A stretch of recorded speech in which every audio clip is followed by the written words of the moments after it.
Costs are a very important issue with back office work. Your margins are very small.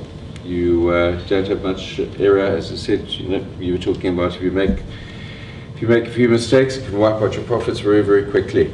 And you've also got to keep a very open mind as to where your back office is going to be. Given that the various jurisdictions that you have, Luxembourg started off initially relatively inexpensive, able to get staff and that. Eventually your costs as an administrator just run out of control. It's something that you can't help, particularly when competitors come in, stealing staff, pushing. There's a whole cycle that goes on with salaries rising as new people coming into the marketplace. Dublin went through the same situation as well.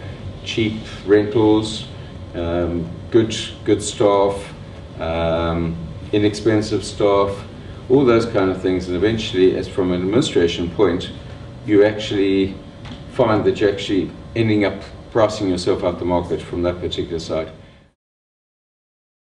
Extremely difficult to actually prove where all the work is, as long as you have the records within that country. That's the major thing, and the access by any authority to the records of what is going on. You now got the concept, I think somebody described as clouds, that you have your software, etc., hosted somewhere else. You're not going to have Luxembourg saying you can't have your software hosted somewhere else like that. So you'll be splitting off quite a lot of your activities and just keeping the most essentials that they can prescribe. There's a lot of things that you do in administration which can be totally decentralized, which are not part of the full administration process. Bernie Madoff stuff, there's a lot of pressure for companies to use third parties to validate, to use, which is great for us. And we just had a hedge fund administrative due diligence company setting up in Nova Scotia. Yeah, so we're seeing a lot more of that. Yeah, which is good for us.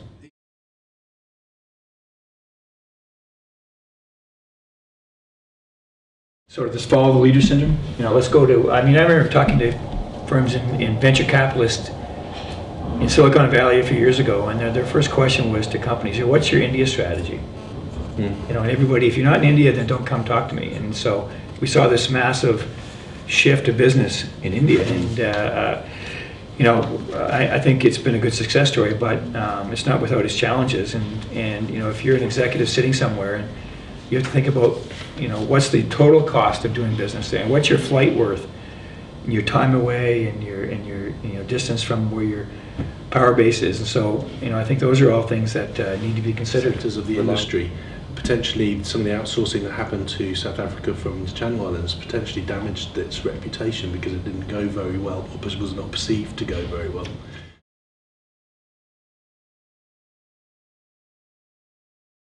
I think that's very risky because where you have Pacific funds that are very unique and demand certain skills, it's very unlikely that you're going to have all those skills in one office, in one jurisdiction. Whereas if you are centralising those skills, you can actually then pull on, say you've got a real estate fund that's based in Luxembourg, a real estate fund that's based in Jersey and Guernsey, and you can actually build up a team who understand real estate funds, and then you can have the compliance and the jurisdiction to make sure it meets the rules.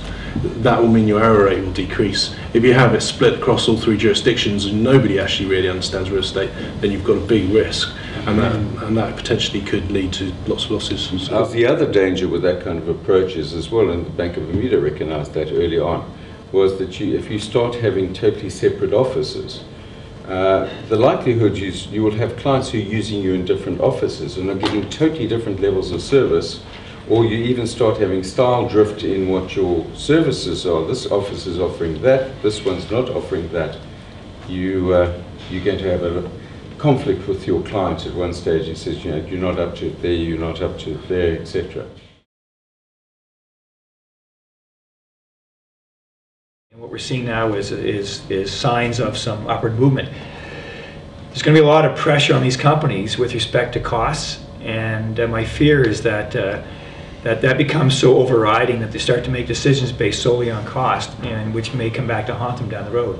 Because I think cost is only one element of all of a decision, whether it's a hedge fund manager or administrator.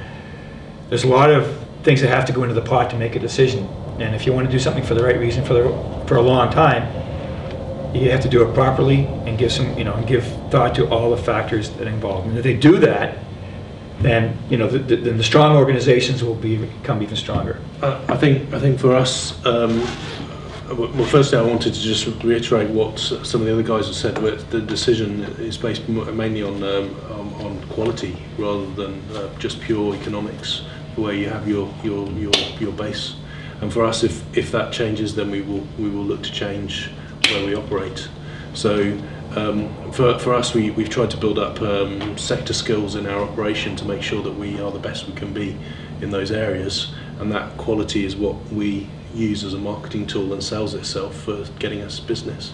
Now, if that situation means that there's somewhere better to be based and Nova Scotia suddenly becomes an offshore jurisdiction, as you were implying a moment ago, then we would look at that. But for the moment, we're quite happy with our operating model. It works very well, and our client feedback is very positive.